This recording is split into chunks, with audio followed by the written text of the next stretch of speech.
kami dia di ibadah online kita hari ini. Bagaimana kabar kalian? Kami dia berdoa supaya kalian selalu sehat, penuh semangat dan penuh sukacita. Kita mau mulai ibadah online kita. Sudah siap? Tapi sebelumnya kita berdoa dulu. Tutup matanya, lipat tangannya, kita berdoa. Bapa di dalam surga, kami bersyukur kalau kami ada hari ini, karena kami percaya itu semua adalah kasih anugerah-Mu. Terima kasih Tuhan untuk kebaikan, perlindungan dan penyertaan-Mu di dalam setiap kehidupan kami. Bapa, sebentar kami mau memulai ibadah kami, walaupun secara online, tapi kami percaya Engkau hadir di dalam setiap anak-anak, dan Engkau melawat setiap anak-anak dimanapun anak-anak Joykit berada. Terima kasih Tuhan, hanya di dalam nama Tuhan Yesus kami berdoa dan mengucap syukur. Haleluya, amin. Nah adik-adik, kita mau bernyanyi, mau bersuka cita. Sekarang Kak Bedia undang semua bangkit berdiri. Ayo kita nyanyi dalam penuh sukacita. Hari ini harinya Tuhan. Yo.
Adik-adik untuk menyanyikan satu lagu pujian. Kita menyanyi dengan sungguh-sungguh.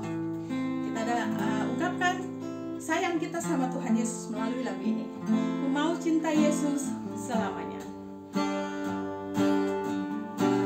Ku cinta Yesus selamanya. Ku mau cinta Yesus selamanya. Meskipun badai silih berganti dalam hidupku, ku tetap cinta Yesus selamanya. Ku mau cinta Yesus.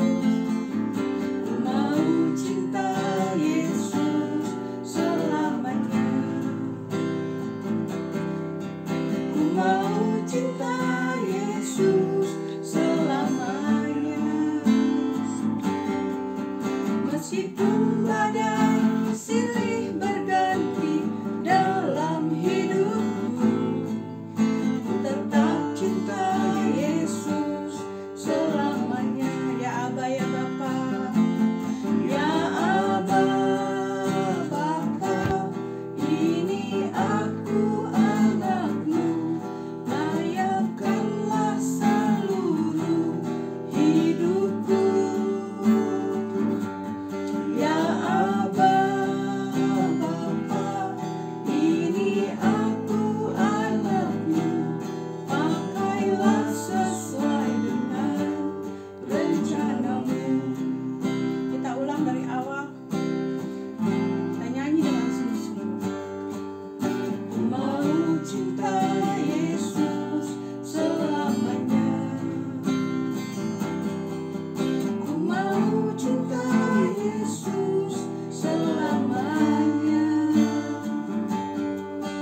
Meskipun badai silih berganti dalam hidupku, ku tetap cinta Yesus selamanya. Ya Aba, ya Bapa, ya Aba, Bapa, ini aku anakmu, layakkanlah seluruh hidupku. Ya Aba, Bapa, ini aku anakmu, pakailah sesuai dengan rencanamu. Ya Aba, ya Bapa, ya Aba, Bapa, ini aku anakmu, layakkanlah seluruh hidupku. Ya Aba, Bapa, ini aku anakmu, pakailah sesuai dengan rencanamu. Pakailah sesuai dengan rencanamu.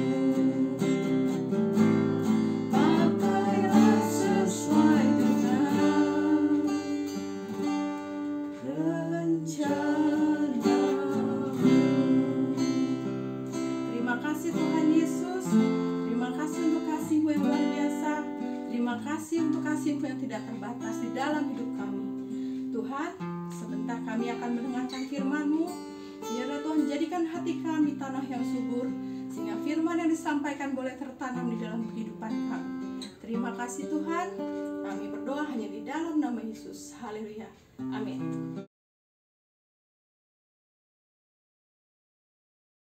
Adik-adik, kita mau mendengarkan firman Tuhan. Nah, Alkitabnya sudah disiapkan? Coba, sudah angkat Alkitabnya masing-masing. Nah, sudah siap semua ya? Nah, tapi sebelumnya Kamedia mau ajak kalian nonton film berikut ini.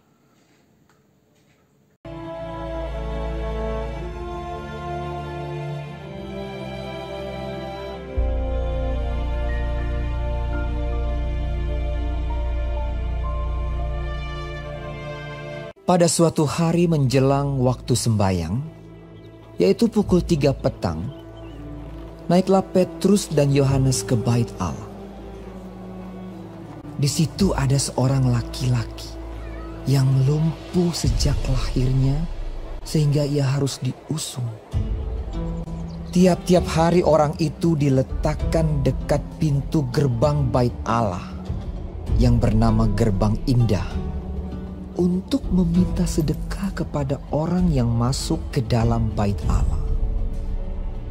Ketika orang itu melihat bahwa Petrus dan Yohanes hendak masuk ke bait Allah, ia meminta sedekah. Mereka menatap dia. Dan Petrus berkata, "Lihatlah kepada kami."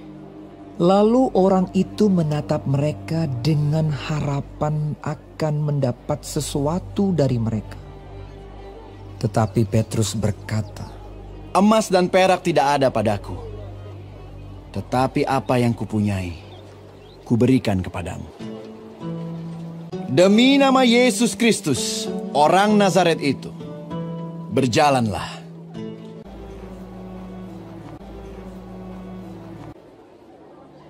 Lalu ia memegang tangan kanan orang itu dan membantu dia berdiri. Seketika itu juga kuatlah kaki dan mata kaki orang itu. Ia melonjak berdiri lalu berjalan kian kemari, berjalan dan melompat-lompat serta memuji Allah. Dan mengikuti mereka ke dalam bait Allah. Karena orang itu tetap mengikuti Petrus dan Yohanes, seluruh rakyat itu melihat dia berjalan sambil memuji Allah. Lalu mereka mengenal dia sebagai orang yang biasanya duduk meminta sedekah di gerbang indah bait Allah. Sehingga mereka takjub dan tercengang tentang apa yang telah terjadi padanya. Maka seluruh orang banyak yang sangat keheranan itu datang mengerumuni mereka di serambi yang disebut Serambi Salomo. Petrus melihat orang banyak itu lalu berkata, Hai orang Israel, mengapa kamu heran tentang kejadian itu? Dan mengapa kamu menatap kami seolah-olah kami membuat orang ini berjalan karena kuasa atau kesalehan kami sendiri? Yaitu Yesus. Dan karena kepercayaan dalam nama Yesus, maka nama itu telah menguatkan orang yang kamu lihat dan kamu kenal ini. Dan kepercayaan itu telah memberi kesembuhan kepada orang ini di depan kamu semua. Hai saudara-saudara, karena itu sadarlah dan bertobatlah supaya dosamu dihapuskan. Supaya ia memberkati kamu dengan memimpin kamu masing-masing kembali dari segala kejahatan. Nah adik-adik sudah nonton videonya? Bagus kan? Nah kalian juga bisa baca ceritanya di Kisah Para Rasul 3 ayat 1-10. Nah di situ diceritakan dua orang murid Tuhan Yesus yang bernama Petrus dan Yohanes sedang berjalan menuju bait Allah. Mereka mau berdoa di bait Allah. Dan ternyata di depan bait Allah ada seorang yang lumpuh kakinya. Dia tidak bisa berjalan, tidak bisa berlari, tidak bisa melompat. Bahkan dia lumpuh sejak lahir. Kasihan bukan? Nah apa yang dia lakukan di depan bait Allah? Dia meminta sedekah. Dia berharap dari belas kasihan orang-orang yang lewat di situ. Dan ketika dia melihat Petrus dan Yohanes, dia berharap Petrus dan Yohanes memberikan dia sesuatu. Lalu apakah Petrus memberikan dia sesuatu? Nah coba kita lihat di ayat yang ke-6. Tetapi Petrus berkata, emas dan perak tidak ada padaku, tetapi apa yang kupunyai, kuberikan kepadamu. Demi nama Yesus Kristus orang Nazaret, berjalanlah. Nah, apa yang Petrus berikan? Doa. Dia berdoa untuk orang itu. Nah, Petrus nggak memberikan uang. Petrus tidak memberikan makanan, tapi dia memberikan doa. Lalu apa yang terjadi setelah Petrus berdoa untuk orang itu? Orang itu ternyata bisa berdiri. Wah, dia bisa melompat. Dia bisa berjalan. Bahagia sekali kan? Waduh, dia senang sekali sampai dia memuji Tuhan, memuliakan Tuhan. Nah, sama adik-adik, kita bisa dipakai seperti Petrus. Kita pun anak-anak yang diberi kuasa oleh Tuhan. Ketika Tuhan Yesus naik ke surga, Tuhan sudah memberikan kuasanya kepada kita. Hidup kita pun bisa jadi berkat bagi banyak orang. Bagaimana caranya? Kalau ada keluarga kita yang sakit, kalau ada teman-teman kita yang sakit, kita bisa berdoa buat mereka. Oh, mungkin kalian berkata, loh Kak, aku kan nggak bisa pergi keluar rumah, aku harus diam di rumah. Nah, kalian bisa berdoa di rumah, karena kuasa Tuhan tidak bisa dibatasi oleh apapun. Nah, percaya, Tuhan pasti menjawab doa kalian. Seperti di dalam Yakobus 5 ayat 16 berkata, karena itu hendaklah kamu saling mengaku dosamu dan saling mendoakan, supaya kamu sembuh. Doa orang yang benar bila dengan yakin didoakan sangat besar kuasanya. Kalau kalian percaya dengan Tuhan dan menerima Yesus dalam hidup kalian, kuasanya pasti bekerja. Jika kalian percaya dan berdoa dengan sungguh-sungguh, maka Tuhan pasti menjawab doa kalian. Nah, kalian mau kan hidup kalian bisa menjadi berkat bagi banyak orang? Nah, yuk kita sekarang mau berdoa. Kita mau tutup ibadah kita. Kami diajak kalian semua berdoa. Tutup mata, lipat tangan, kita berdoa. Tuhan Yesus, terima kasih. Kami percaya Tuhan, kuasa yang sama yang Kau berikan kepada Petrus, Engkau berikan juga kepada kami yang percaya kepadamu. Tuhan, jadikan hidup kami menjadi berkat bagi orang-orang di sekeliling kami. Kami berdoa untuk teman-teman, juga keluarga kami yang saat ini sedang sakit. Engkau menyembuhkan mereka Tuhan, Engkau memulihkan kesehatan mereka. Kami percaya Tuhan, bilur-bilur-Mu menyembuhkan mereka semua. Terima kasih Tuhan. Kami juga percaya Tuhan, perlindungan penyertaan-Mu nyata di dalam setiap kehidupan kami. Dan biarlah damai sejahtera dan sukacita-Mu terus ada di dalam hidup kami. Terima kasih Tuhan. Hanya di dalam nama Yesus kami berdoa dan mengucap syukur. Haleluya. Amin. Adik-adik tetap di rumah ya. Jaga kebersihan. Gak boleh malas mandi. Dengar-dengaran sama mama papa. Dan yang tidak kalah penting, tetap berdoa dan baca firman Tuhan setiap hari. Tuhan Yesus memberkati. Dah.